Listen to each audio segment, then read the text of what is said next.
Allir þættir samstæðvarinnar eru fáanlegir á öllum helstu hlaðvarpsveitum.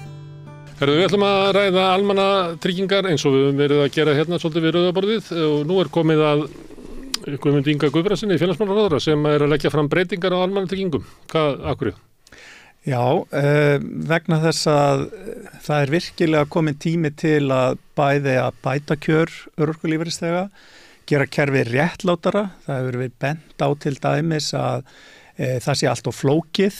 Það hefur verið bent á að fólki sé í rauninni eiginlega refsað fyrir að reyna að vinna.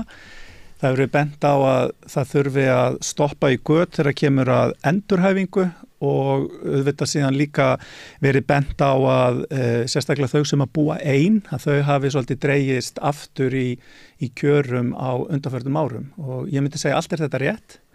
Og það markmið frumvarpsins að bæta úr þessum ágöllum. Það mismikið hver árangurinn á þessu sem þú taldir upp. Já, það auðvitað svona stór kerfisbreyting þar sem að við erum í rauninni, má segja í fyrsta lagi erum við að einfalda kerfið sem slíkt.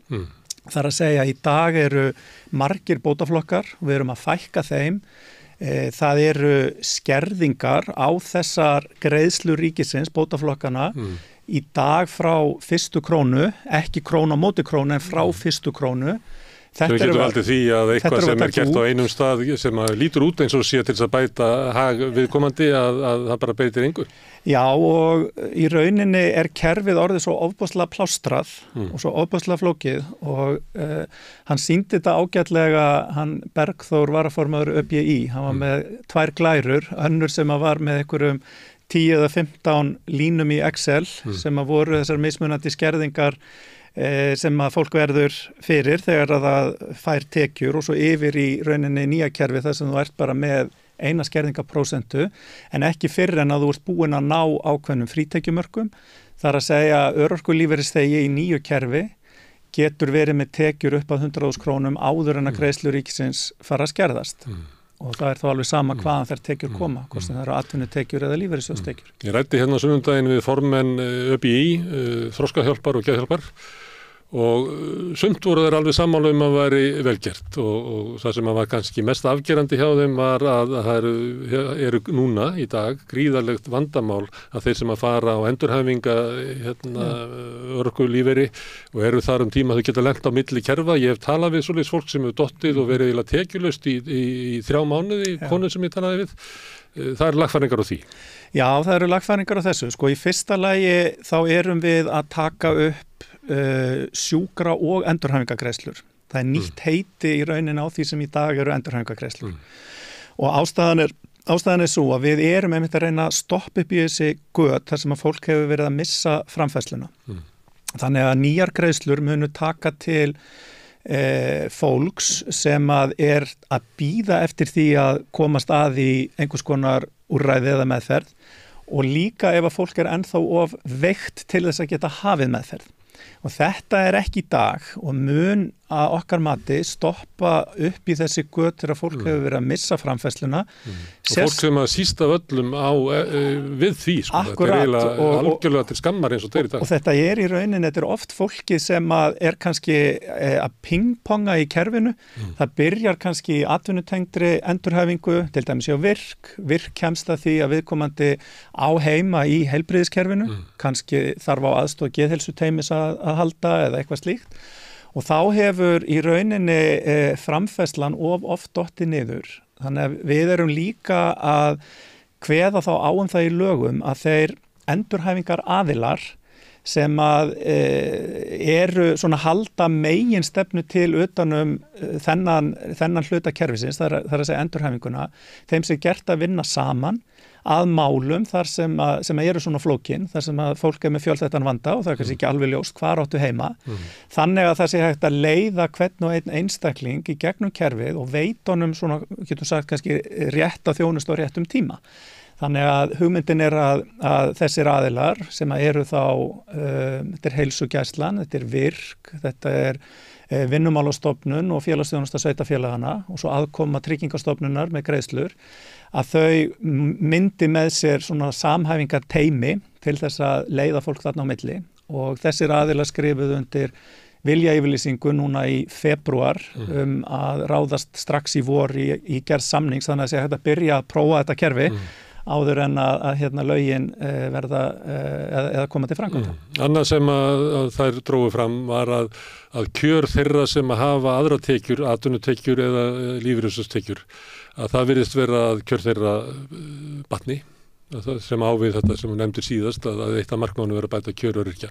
En þeir sem að fara að snemma á örorku og hafa engar tekjur, ekki lífeyristekjur eða eitthvað, nýja atvinnutekjur, get ekki unnið, að kjör þeirra batna sáralítið, held að hafi nefnt að séu 4.000 kall á mánuði, sem að í verðbólgunni sem núna eiginlega bara ekki hægt að nefna, sko, því að þetta verður bara brunnið upp eftir 4 mánuði eða 5 mánuði, þannig að það tekur eiginlega ekki að nefna það. Og það voru svona ákveðin vonbrigði að ef maður myndi halda að markmiði væri það að lyfta upp kjörum öryrkja, að þá ætti að lyfta upp öllum hópnum en ekki bara þeim sem að minnka skerðingarnar hjá þeim sem hafa tekjur úr lífeyrissjóði eða atvinnutekjum. Akkur ekki að lyfta upp fátækasta hópi öryrkja? Nei, ég ekki sammála öllu sem að kemur þarna fram.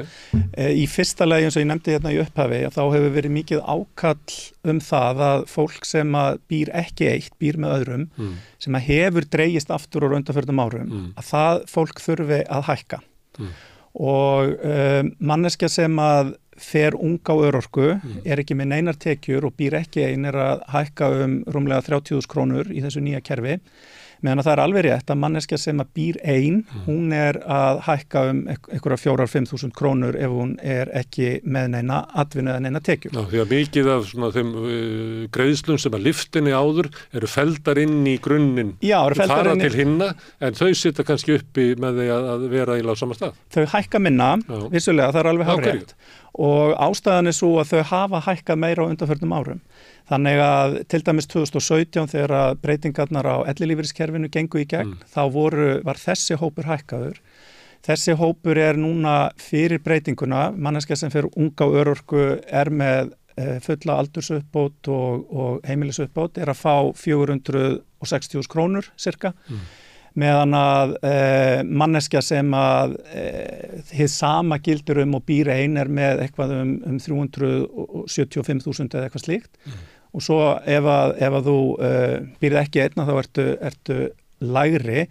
Þannig að markmiðið að reyna að jafna kjörin þarna á milli án þess þó að taka í burtu heimilisuppbót. Hún þá 15% af grunnörorkunni, sem að talið samkvæmt skýrslum sem að hafa verið unnar þessi málefni, eitthvað sem á að dekka þann aukakostnað sem af því að búa einn, ekki samt leigukostnað, við notum húsaleigubótakerfi til þess. Og manneskja sem þá með eftir breytingunum 467.000 krónur getur ekki unnið og býr ein, hún orðin svolítið hærri heldur en lágmarkslaunin, sem að ég held að sé eðlilegt vegna þess að viðkomandi hefur ekki tækifæri til þess að vinna sér inn tekjur og við erum að hækka hinn talsvert meira, þannig að við erum svolítið að jafna þetta bil, því auðvitað það markmið mitt sem pólitíkusar að halda áfram þessari vegferð að bæta sérstaklega kjör þeirra sem að minnst hafa í hópi örorkulífeyrisþega. En á sama tíma erum við með þessari kerfisbreytingu að mæta þeirri gagnrýni sem hefur verið mjög hörð að ef að fólk með einhverjar aukatekjur að þá byrji þær strax að skerða hérna svokölluðu framfærsluuppbót sem að við erum í rauninni að eyða út. Getur orðið bara tekjulaust ef það fyrir hálfan sumarbústað? Til dæmis. Sem bara böl. Þannig að þú frá hrunið að þá voru skertar af ríkisstjórninni sem að þá tók við, sem að VG var aðeins, þá voru skertar lífeyrir, eftirlaun og örorkulífeyrir. Og það hefur verið mikil barátta meðal öryrkja að vinna það tilbaka og þau reikna þetta reglulega því að fyrir hruna þá voru þau nærri lægstu launum og núna munar þetta held ég allt upp í 100-120 krónum sem að öryrkin hefur minna, þannig að allir tók á sig ykkur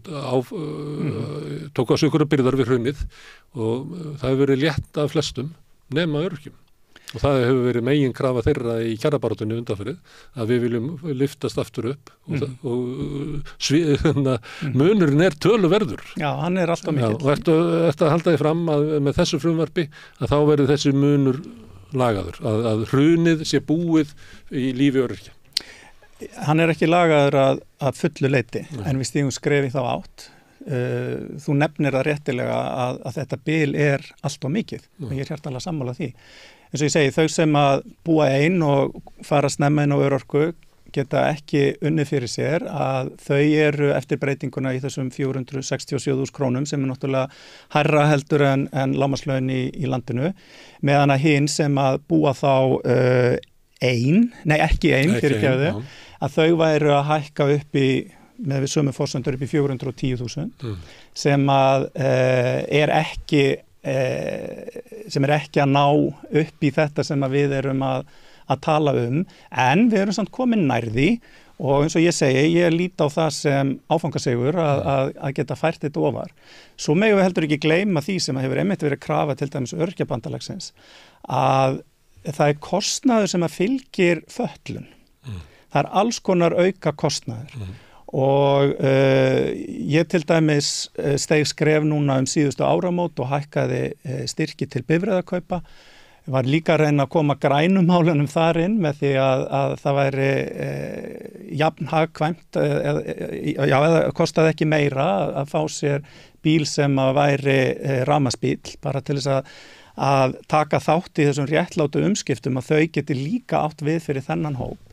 Þetta svona eitt af því sem að maður hefur líka verið að reyna að kroppa aðeins í þegar kemur að þessum málum en þarna tek ég undir þær kröfur sem að komið hafa fram meðal annars frá Öryrkjabandalaginu að það verði að horfa á þennan auka kostnað og við erum að gera þetta víða í heilbrigðiskerfinu, sumstaður eins og þetta með styrki til að kaupa hjálpartæki og svo framvegis.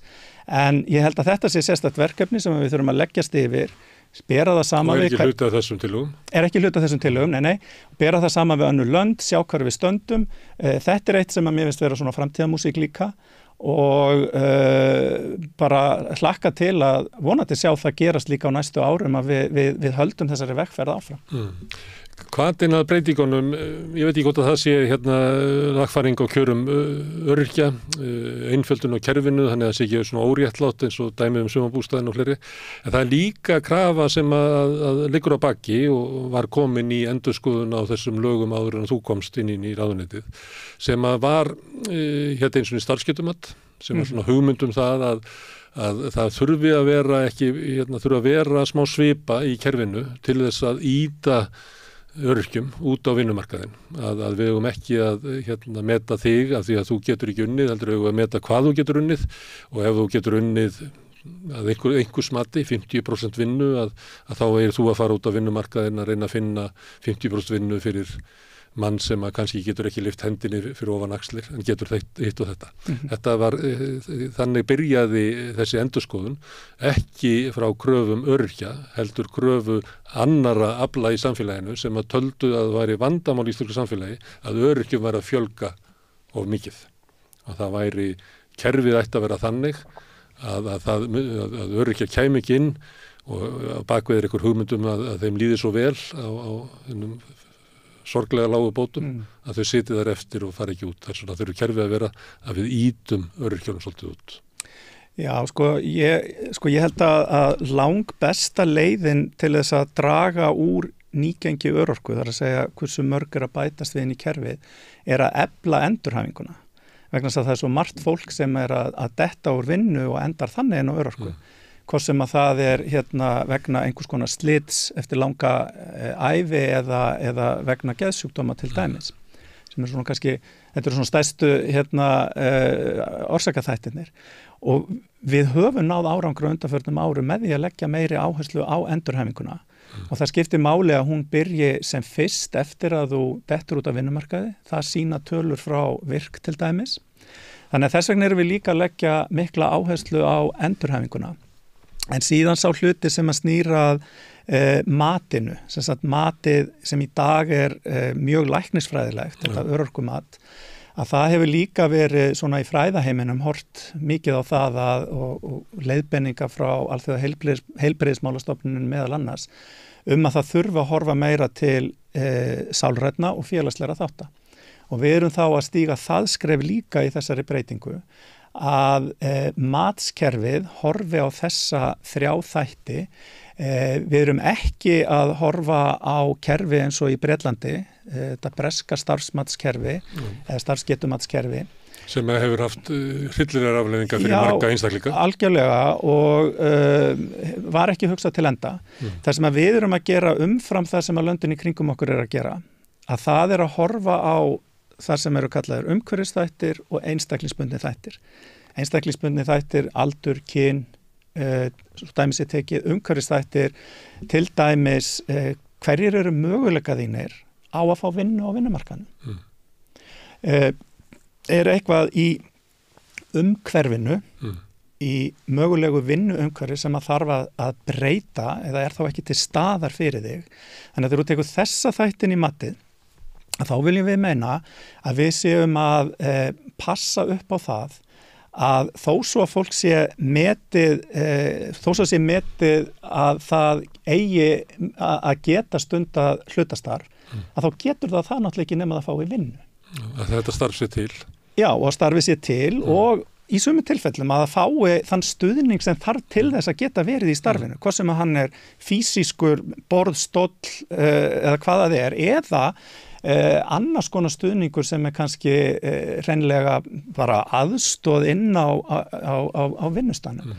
Og þess vegna tvennt sem að við erum að horfa á í þessu nýja mati. Að í fyrsta lagi, ef að þú ert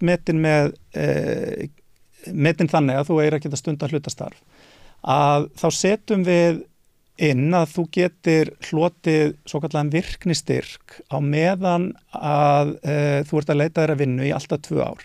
Og á þeim tíma ber Vinnumálastofnun að aðstoða þig við atvinnuleitina. Ef að hún ber ekki árangur atvinnuleitin, að þá getur þú farið aftur í mat, þannig að þú er alltaf innkomu aftur í kerfið. Og þá er hægt að taka tillit enn betur til þessara umhverfisþátta eins og til dæmis, heyrðu, það var bara enga vinna að fá. Það var ekki vinna sem að hendaði þessari mannesku miðað við þær færnisgerðingar sem að hún væri með. Og þetta er gríðarlega mikilvægt til þess að loka lúppunni, þannig að þú endir ekki á hlutaörorku án vinnu. Síðan ef þú ert á hlutaörorkunni, sem er þá 75% af örorkunni, að þá erum við að setja inn mjög ríflega hvata til þess að það borgi sig fyrir það að vinna. Og þú getur unni fyrir alltaf 350.000 krónum áður en að hlutaörorkan fer þá að skerðast. Þannig að við viljum meina að við séum búin að svona taka þessa hugmynd sem að einu sinni var uppi og útfæra hana með þeim hætti að hún geti í reynd aðstoða fólk og stutt við það út á vinnumarkaði. Hin hliðin á þessu er síðan framboð á atvinnu og líka annar stuðningur ríkisins við atvinnuþátttöku fatlaðs fólks. Og við erum núna, ráðuneytið og Vinnumálastofnun, að vinna í endurskoðun á stuðningi ríkisins við atvinnuþátttöku fatlaðs fólks. Það er til eitthvað sem að heita vinnusamningar öryrkja, það er til ráðningarstyrkir og fleira.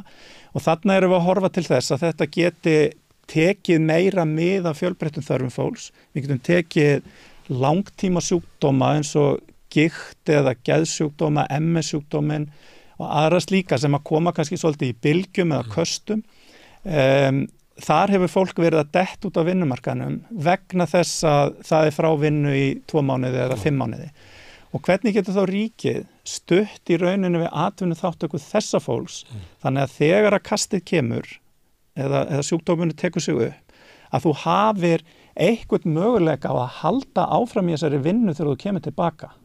Þetta finnst mér líka mjög mikilvægt að við reynum að gera og það er bara orðið svolítið langt síðan að við endurskoðum svona þessa atvinnuþátttöku ríkisins eða stuðning ríkisins við atvinnuþátttöku fatlaðs fólks. Ég held að í þessu felist eiginlega lykilatriði í því að formennirnir sem ég ræddi við geti í sjálfum sér ekki andmælt þessum tillögum. Það geta heldur ekki stuttar vegna þess að það sjá ekki út fyrir það hvernig þetta verður í framkvæmd. Annars vegar hvernig matið er og við höfum dæmum það í nágrannalöndunum að þetta getur orðið illkerfi sem að þrengir mjög að öryrkjum, rekur þá eiginlega af örorkulífeyri bara yfir á atvinnuleysisbætur þar sem að þau eru bara í vonlausri atvinnuleit þar sem að fyrirtækin ekki að bjóða upp á þessa vinnu sem að kerfi kannski gerir ráð fyrir að þú átt að geta unnið 50% vinnu allavega einhvern sinn og svo þegar sjúkdómurinn veldur því að þú ert frá vinnu í 5 mánuði þá getur þú komið aftur en þessi vinna bara ekki til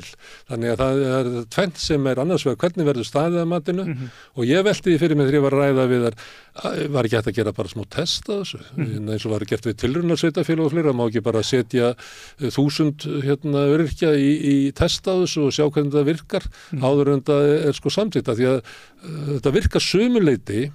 Ég veit að þú getur hort á þetta og séð fyrir þér að þetta getur enda vel en við getum fellt þessa ríkisstjórn og sett einhvern annan í þitt hlutverk og fleira og þá getur þetta orðið bara ekki gott sko.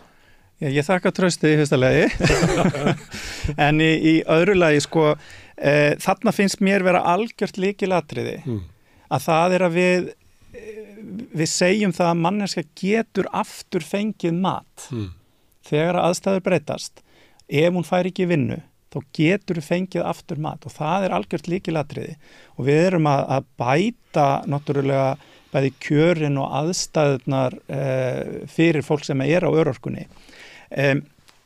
Í öðru lagi, sko, ég skil rosalega vel að það sé hræðsla við þetta. Skilja, þetta er fólk, þetta er hópur sem stendur svo veikt. Akkurat. Og náttúrulega bara vanur linnulausum afkomu kvíða. Og þegar á að fara að raska kerfinu sem að þá er það bara skiljanlegt. Já, það er bara mjög skiljanlegt og en þess vegna skiptir líka máli og þar erum við að reyna að draga úr þessum kvíða og úr þessum áhyggjum að öll þau sem er á örorku í dag munu verða á örorku í nýju kerfi. Þannig að við erum ekki að taka fólkið sem með örorkumat í dag og láta það fara í gegnum þetta. Það er bara fólkið sem kemur nýtt inn. Og við erum að tala að 14.000 manns það bil eru í dag á tímabundinu örorku. Þau fara þá bara varanlega í nýju kerfi. Það er alveg ótrúleg breyting fyrir fólk sem hefur á nokkur ára fresti þurft að fara alltaf í endurmat. En er það ekki þannig í nýja kerfinu að fólk þurfa að fara alltaf í mat aftur? Það var náttúrulega ekki dæmi af Unnur í formaði þroskahjálpar, tók dæmi á dóttur sinni sem með Downs, að hún þurfti að þegar hún kom á fullorðinsárin að fara í matum eða hvort þú var ennþá með Downs. Já, og þú kannastu þetta er stundum bara virkar eins og kerfið sé bara eitthvað bilað. Sko. Já, og það er þetta sem við erum að segja með þau sem eru í kerfinu í dag. Þau halda áfram á örorkubótum nema þau óski eftir því að fara í mat samkvæmt nýju kerfi. Þannig að það er í fyrsta lagi rosalega mikilvægt og í öðru lagi að þá auðvitað munum við núna áður en að lögin koma til framkvæmda keyra test á þessu. Það verður að gera það. En matið er í þróun, við eigum nú fund með öllum þessum félögum, formennu þessara félaga og fleiri sem að sátu hérna hjá þér á sunnudaginn ef maður rétt, á morgun til þess að fara yfir hvernig við sjáum fyrir okkur að samþætta sérfræðimati verði unnið og síðan líka þessar vinnumarkaðsaðgerðir því þetta eru 2 þættir sem að skipta mjög miklu máli. Og maður er á tilfinningunni eftir að hafa búið í íslensku samfélagi að vinnumarkaðurinn hann er ekki að skána þessu leyti sko. Mér finnst það þegar ég horfi til svona æskunnar að þegar maður var að vinna í fiski hér og þar á landið að þá voru oft fólk sem að bjóði í bænum eða þorpinu sem að var ekki með fulla starfsgetu en hafði vinnu og hlutverki í samfélaginu. Ég hefði á tilfinningunni að sko kröfur fyrirtækjaeigenda gagnvart starfsfólkinu og hvað það ætla að fá út úr því séu miklu harðar í dag heldur en var þegar ég var barn. Sko ég er alveg sammálaður að maður man alveg mjög vel eftir þessu sinni æsku. Ég er nú úr sveit og ólst upp þar og maður fór í kaupstaðinn og allt þetta sko. Þetta hefur kannski svolítið tapast í svona þessari þróun borgsamfélagsins og auðvitað hefur maður ákveðnar áhyggjur af því en á sama tíma erum við kannski komið með sterkara kerfi til þess að halda utanum og styðja við fólk til atvinnuþátttöku sem að ég held að sé hérna bara mjög jákvæð. Eitt sem við breyst náttúrulega fyrirtækin eru fyrst og fremst að þjóna hlutum sínum en hafa minni samfélagslega ábyrgð heldur var áður. Já, það hefur í sumum tilfellum breyst. Og þá tillöguna það að við ætlum að borga þeim fyrir það að taka falla fólki í vinnu? Já, við verum að styðja, eins og kerfið í dag til dæmis, að þá í sumum tilfellum borgað kannski 75% sem lækkar niður í 50%, lækkar niður í 25% af hluta launana eitthvað slíkt. Og mér finnst niðurstaðan eða þess að reynslan af þessu hefur verið mjög góð vegna þess að þetta eiginlega hvati fyrir fyrirtækin til þess að sjá en það ekkert mál að vera með mannesku sem ekki með fulla starfsgetu í vinnu og þannig þetta líka hluti af vitundarvakningu og fá atvinnulífið með í þessa för. Þar hef ég lagt áherslu á að í þessum breytingum verðum við að horfa til ríkis- og sveitafélaga sem að þurfa að sýna kannski ekki síst gott fordæmi. Við erum í þessari endurskoðun á atvinnuþáttunum að horfa til sérstaks tilraunaverkefnis sem að við ætlum að vinna í ráðuneytinu hjá mér og hjá stofnunum ráðuneytisins að fyrirmynd sem að hefur verið hjá stofnunum Sameinuðu þjóðanna. Þannig að ég bind vonir við að það sé mjög margt að fara að gerast til hins betra í þessum málum og það snýr líka að menntatækifærum fatlaðs fólks. Ég var með sérstakann starfshóp sem að skilaði með tillögum bæði mennta- og starfstækifæri. Það skilaði sér síðan inn í svo kallaða landsáætlun í málefnum fatlaðs fólks sem að ég fekk samþykkt á þinginu núna fyrir páska. Þannig að það er mikil hreyfing að mínum mati í þessum málaflokki og óbærslega mikilvægt að við náum að klára þetta vegna þess að ég held að þetta muni skipta mjög miklu máli fyrir þennan hóp á komandi árum. En baráttan heldur alltaf áfram. Eitt sem við dregu út úr viðtalinu við formennina var það að skortur á samráði og þú kannast við slagorð ÖBÍ sem að margir baráttuhópar sem að hafa verið ósýnilegir nota, ekkert okkur án okkar. Við erum að sjá þingið afgreiða frumvörp þar sem að lögfræðingar hagaðila skrifa nefndarálit og breytingar á lögum sem að renna síðan ekki þingið. Þarna erum við með gríðarlega stóran hóp, 20.000 manns kannski, sem að einhvern veginn í vinnunni að þessu frumvarpi ekki skilgreindur sem hagaðili. Þannig að þau lýsir svo þannig að þið hafi komið og sagt frá hvert þið var að fara og síðan hafi þið bara farið og samið frumvarpið. Þannig að þau eru ekki aðilar að þessu og það sem að þau segja annars vegar út frá svona forsendum að vera hagaðili að ég ætti að vera við borðið af því að ég bara gríðarlega hagsmuna þessu en líka sem að svona sorg í því að því að við vitum svo margt sem að við sjáum alveg á frumvarpinu að hefði verið betra að hafa okkar þekkingu sem að lifum innan þessa kerfis með í. Í fyrsta lega langar mig að segja að það er mjög margt í frumvarpinu sem er afsprengi samtalsins við félagasamtökin og hafandi sjálfur stýrt félagasamtökum í gamla daga, það er ekkert orðið mjög langt síðan, að þá þekki ég nú þá tilfinningu ágætlega að finnast samráðið ekki vera nægjanlegt. Ég var einmitt að tala við formann Landverndar daginn sem að lýsti því að það væri bara aldrei tekið tillit til þessu. Nei. Það væri þeirra tilfinning. Nei, akkurat. Og þess vegna skil ég nú það sjónarmið ágætlega. Hins vegar í þessu tiltekna máli að þá voru fulltrúar hagsmunasamtakana eða hagaðilanna voru inni í vinnu sem átti sér stað reyndar áður en ég kom í ráðuneyti á síðasta kjörtímabili sem að skilaði skýrslu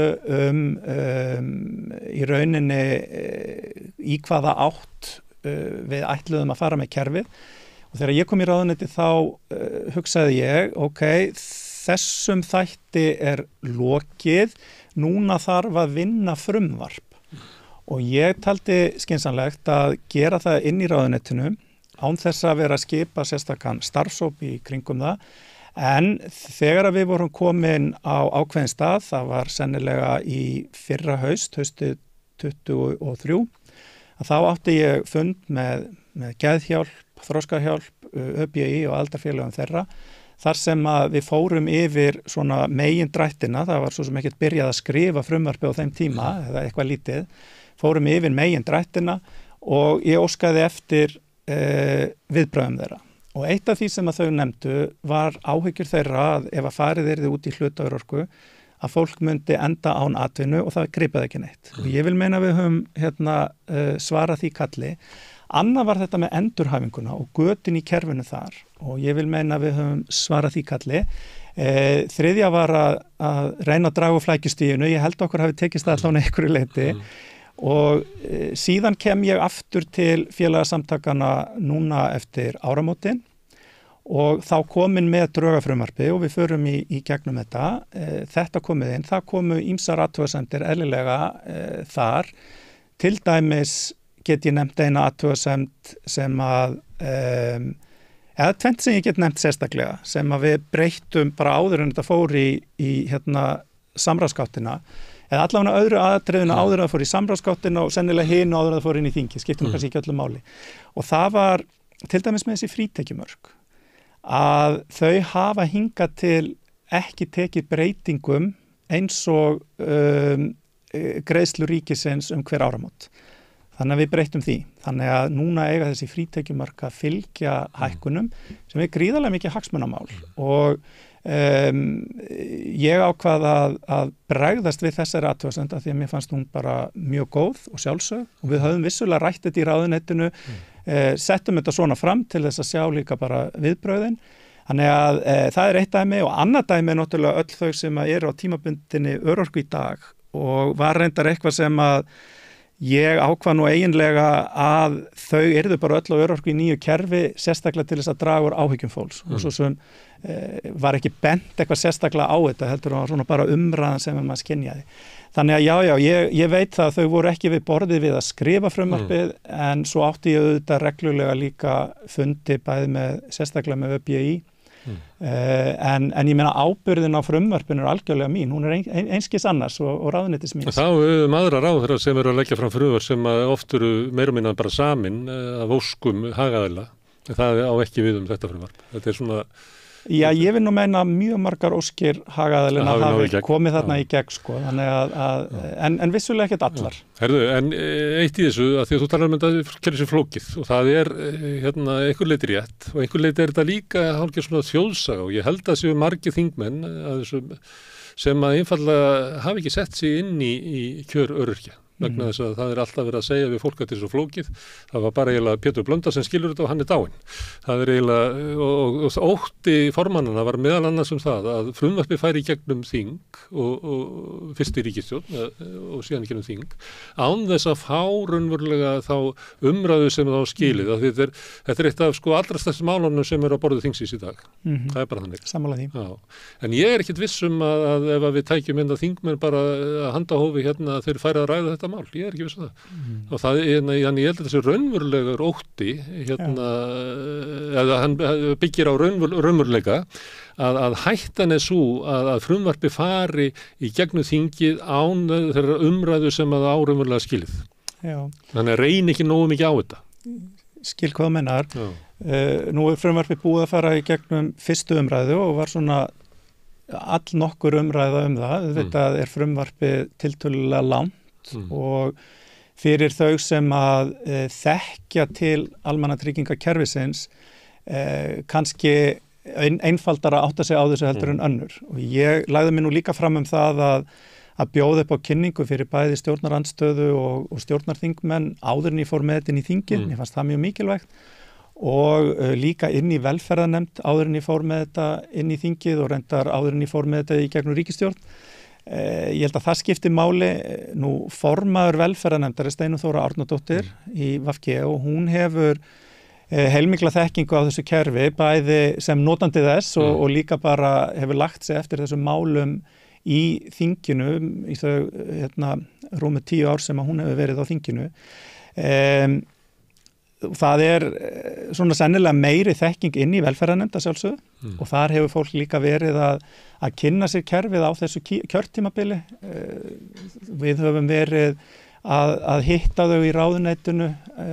Ég man allavega eftir einu mjög góðum fundi þar sem að var verið að fara svolítið í gegnum máli meðal annars þetta og ég held að nefndin hafi í einhverjum tilfellum líka kallað til sín sérfræðinga til þess að fara svolítið yfir þessi mál. En að sjálfsögðu þarf að ræða þetta vel og núna eru komnar umsagnir, það er verið að taka á móti þeim sem að senda umsagnirnar og ég veit að til dæmis ÖBÍ og Þroskahjálp eru búin að koma fyrir nefndina.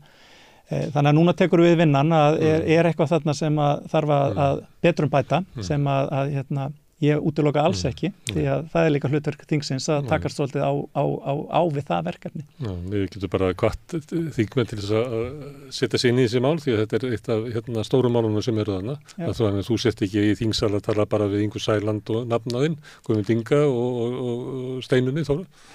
Já, það er samt ágæta fólk. Já, það er ágæta fólk, en það væri að því þetta er almennt frumvarp líka, þetta er hornsteinunum í velferðarkerfinu okkar sem er. Já, Kolbeinn Stefánsson sagði nú einu sinni upp í Háskóla Íslands, ég satt með honum í pallborði og hann sagði einu sinni, við megum aldrei gleyma því að við getum verið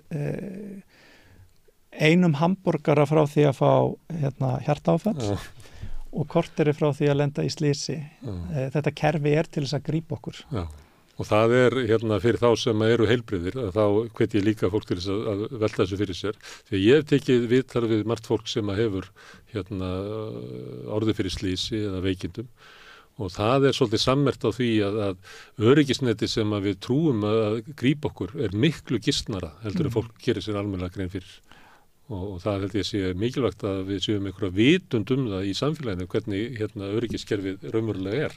Já. Herðu, en síðan er eitt þingið, síðan er ríkisstjórnin, þú hefur metnað... Hvað er vita hana? Þú hefur metnað til þess að koma þessu frumvarpi í gegn, ætlar að gera það í vor? Já, ég vonast til þess að við getum klárað þetta í vor. Það er, metnaðið minn liggur til þess. En auðvitað það þarf að fara vel í... Mun ríkisstjórnin lifa, sumir segja að ríkisstjórnin muni bara deyja strax eftir forsetakosningar? Já, ég hef ekki heyrt það, en Það er í svona alls konar spjalláttum. Já, ég hef heyrt það í þeim, en ég hef ekki heyrt það innan úr ríkisstjórninni. Ekki innan ríkisstjórninni. Hún vill lifa til haustsins 2025. Já, við stefnum bara að því að klára kjörtímabilið, það er svona það sem við höfum rætt. En mér finnst til dæmis þetta mál mjög mikilvægt. Það er annað mál þarna inni sem að tengist líka þessum málaflokki sem að mér finnst mjög mikilvægt og það er að koma á mannréttindastofnun.